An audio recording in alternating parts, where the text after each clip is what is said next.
Hello students, आज हम आपकी रीडिंग कैंपेन की एक्टिविटी शीट इंग्लिश की एक भारत श्रेष्ठ भारत को सॉल्व करेंगे। फर्स्ट इसे रीड करते हैं। Different languages are spoken in our country. हमारी देश इंडिया में बहुत सारी लैंग्वेजेस बोली जाती हैं, अलग अलग भाषाएं बोली जाती हैं। This diversity is a unique feature of India. ये जो विविधता है भारत की, ये एक पहचान है, एक विशेषता है। People speaking different languages live in a small town in India.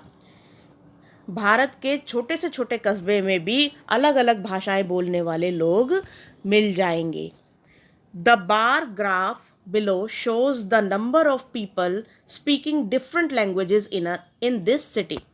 तो एक सिटी नीचे दे रखी है, मतलब एक सिटी का ये बार ग्राफ दे रखा है जिसके अंदर उसमें रहने वाले जो लोग हैं वो अलग अलग लैंग्वेजेस बोलते हैं, तो उसके बारे में बता रखा है। तो सबसे पहले देखते हैं नीचे बार ग्राफ क्या है। मान लो कि एक शहर है छोटा सा, तो उसके अंदर ये डिफरेंट काइंड ऑफ पीपल रहते हैं।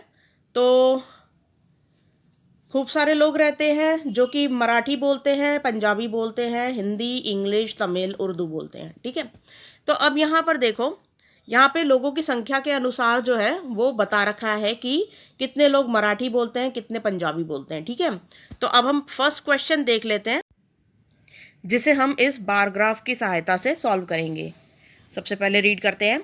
Answer the following questions on the basis of the bar graph. इस बार ग्राफ पे मतलब देखकर इन क्वेश्चंस के आंसर कीजिए। फर्स्ट क्वेश्चन है, which language is spoken the most. कौन सी ऐसी लैंग्वेज है इस बार ग्राफ में जो सबसे ज़्यादा बोली जाती है। देखो कौन सी लंबा जो बार है वो सबसे लंबा जा रहा है, तो ये जा रहा है हिंदी वाला बार जो कि सबसे लंबा है। तो इसका मतलब सबसे ज़्यादा लैंग्वेज कौन सी बोली जाती है, वो हिंदी बोली जाती है। तो आपका यहाँ पर आंसर हो जाएगा हिंदी। हिंदी इंग्लिश में लिखोगे आप हिंदी। ठीक है, नेक्स्ट है, name the language which is least use. Least मतलब सबसे कम बोलने वाली, सबसे कम बोली जाने वाली या जो भाषा है जो सबसे कम बोली जाती है। तो लीस्ट का मतलब होता है कम। तो सबसे कम यहाँ पर देखो कौन सी वाली भाषा जो है बोली जा रही है, वो है तमिल। तो आप तमिल आंसर जो है ये सेकंड में लिख देंगे। तो फर्स्ट में क्या हो गया, हिंदी, सेकंड में हो जाएगी तमिल। अब नेक्स्ट क्वेश्चन देखते हैं, सी वाला। Find the total number of people speaking Marathi, Punjabi, Tamil and Urdu. तो इसका मैंने आंसर ऑलरेडी सॉल्व कर रखा है। तो जैसा कि अभी हम देख रहे हैं, फर्स्ट का आंसर था हिंदी, सेकंड का था तमिल। अब थर्ड का क्वेश्चन का आंसर देखो, मराठी, पंजाबी, तमिल और उर्दू। इनके हमें बार ग्राफ देखने हैं सबसे पहले। तो यहाँ पे देखो मराठी जो है ये कहाँ तक बोली जा रही है, ये 2 और 3 के बीच में, यानी कि 2,500 लोग बोल रहे हैं। ठीक है, ऐसे ही पंजाबी जो है वो 4,500 लोग बोल रहे हैं, और तमिल जो है वो 2,000 बोल रहे हैं, और उर्दू जो है वो 3,500 लोग बोल रहे हैं। तो यहाँ पर इन सब का टोटल कितना आ रहा है, देखिए ज़रा। तो इन सब का टोटल जो आ रहा है वो आ रहा है 12,500। तो जब हम सबका टोटल कर देंगे तो 12,500 आएगा। तो हमारा आंसर जो है वो 12,500 हो जाएगा। ठीक है, तो find the total number of people speaking Marathi, Punjabi, Tamil and Urdu. इन चारों को मिला के इन कितने लोग जो हैं वो ये चारों भाषाएं बोलते हैं। तो 12,500 लोग हैं। ठीक है, तो आप इस तरीके से टोटल करके बताएंगे, बिल्कुल एज इट इज ऐसे लिख लेना। ठीक है, अच्छा नेक्स्ट है, अब डी क्वेश्चन देखते हैं। How many more people speak Hindi than English. English से ज़्यादा कितने लोग हिंदी बोलते हैं।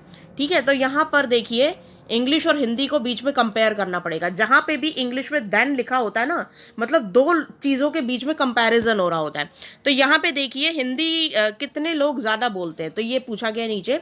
तो यहाँ पर देखिए इंग्लिश जो है वो 6,000 लोग बोल रहे हैं, और हिंदी जो है वो 7,500 लोग बोल रहे हैं। तो जब 7,500 में से हम 6,000 माइनस करेंगे तो कितना आ जाएगा, 5 और 7 में से 6 गया 1, 1,500 लोग बोल रहे हैं। तो हमारा आंसर आ जाएगा 1,500 इस तरीके से। ठीक है, तो 1,500 आप लिख लेंगे, इस तरीके से सॉल्व करके लिखेंगे। ठीक है, तो यहाँ पे आप ये हिंदी का है और ये इंग्लिश का आंकड़ा है। ठीक है, और फिर इसके अंदर में से मतलब 7,500 में से आप 6,000 माइनस करेंगे तो 500 1500 आ जाएगा, ठीक है। अच्छा, नेक्स्ट है क्वेश्चन नंबर ई, अब हम सॉल्व करेंगे।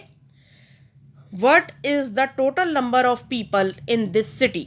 तो इस सिटी के अंदर कितने टोटल लोग हैं जो अनेक भाषाएं बोलते हैं। तो यहाँ पर देखो, इन सबका हमें टोटल करना पड़ेगा, ठीक है। तो इन सबका टोटल जो है वो मैंने सबसे नीचे कर रखा है।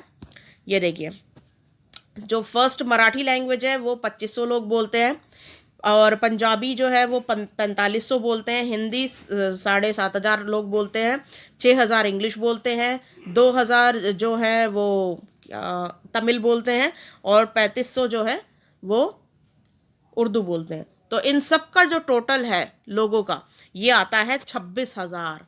तो 26,000 लोग रहते हैं यहाँ पे, ठीक है। तो ये ई का आंसर ये वाला है, ठीक है। इस तरीके से आपको लिखना है। अब नेक्स्ट है F number, collect the data from your classmates about their mother tongue.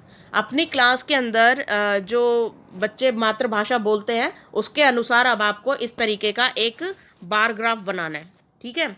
तो जो जो लैंग्वेजेस वो बोलते हैं उन सब का सम अप करना है आपको, ठीक है। और also represent the collected data in the form of bar graph. तो जो भी आप डेटा कलेक्ट करेंगे उसको बार ग्राफ की सहायता से आपको दर्शाना है। तो मैंने एक डेटा जो है वो बना के रखा हुआ है। मान लो मेरी क्लास में 20 बच्चे हैं, तो उसके अनुसार मैंने वो 20 बच्चों के अनुसार, क्योंकि ज़्यादा बड़ी संख्या लेंगे तो ऑब्वियस सी बात है बहुत बड़ा बार ग्राफ बनाना पड़ेगा, और इतना बड़ा पेज था नहीं। तो आप 20 के अराउंड जो है बच्चे जो है लेकर उनका डेटा तैयार कर सकते हैं। तो मैं वो दिखा देती हूँ आपको। तो मान लीजिए मेरी क्लास में टोटल 20 बच्चे हैं, और उनमें से हिंदी जो है वो 10 बच्चे बोलते हैं, इंग्लिश 5 बच्चे बोलते हैं। तो ये इन दोनों का जोड़ कितना हो गया, 15 हो गया। बाकी जो एक एक दो दो बच्चे हैं, कुछ हरियाणवी बोलते हैं, 2 बच्चे हरियाणवी बोलते हैं, 2 बच्चे पंजाबी बोलते हैं, और 1 बच्चा उर्दू बोलता है, ठीक है। तो ये टोटल, इनका टोटल जो हो गया वो 20 हो गया। और बाकी फिर जो 10 बच्चे बोलते हैं, तो ये देखिए 10 के पास जो है ये लाइन जा रही है, तो ये 10 बच्चे हो गए। 5 का हमने 5 से मिला दिया, 5 जितना लंबा जा रहा है, ठीक है। तो अगर 15 बच्चे बोलते होते तो मैं इस वाले बार को इस तरीके से 15 तक बढ़ाती, समझ भाई। और क्योंकि 10 बोलते थे इसलिए हमने 10 तक बढ़ाया है इस बार को, और 5 बच्चे इंग्लिश बोलते तो इंग्लिश को 5 तक बढ़ाया है। उर्दू 1 बच्चा बोलता है, तो ऑब्वियस सी बात है जो है 1 2 3 4 5 तक हमने लेके गए, तो 1 बच्चा उर्दू बोलता है तो हमने 1 तक बढ़ाया इसको। और नेक्स्ट जो है, जो 2 बच्चे पंजाबी बोलते हैं और 2 बच्चे हरियाणवी बोलते हैं, तो इसको हमने 2 तक बढ़ाया, ठीक है। इस तरीके से जो है हमने पूरे बार ग्राफ को बना लिया है। नंबर ऑफ स्टूडेंट्स नीचे लिखे हैं और लैंग्वेजेस हमने इस साइड लिखी हैं, ठीक है। तो इस तरीके से आपको ये बनाना है डायग्राम। आप चाहे तो 30 बच्चे भी ले सकते हैं, आप चाहे तो 40 बच्चे भी ले सकते हैं। ये आपकी क्लास स्ट्रेंथ पर डिपेंड करता है, और जितना आप लेना चाहें, मतलब करना चाहें, एक पेज पे बनाना चाहे उतना बना सकते हैं, ठीक है। तो आज की वर्कशीट में फिलहाल इतने ही क्वेश्चंस थे, और जो कि हमने सारे सॉल्व कर लिए हैं। आई होप ये आपको बार ग्राफ जो है वो देखना आ गया होगा। तो थैंक यू, बस इतना ही था आज की वर्कशीट में। Thank you.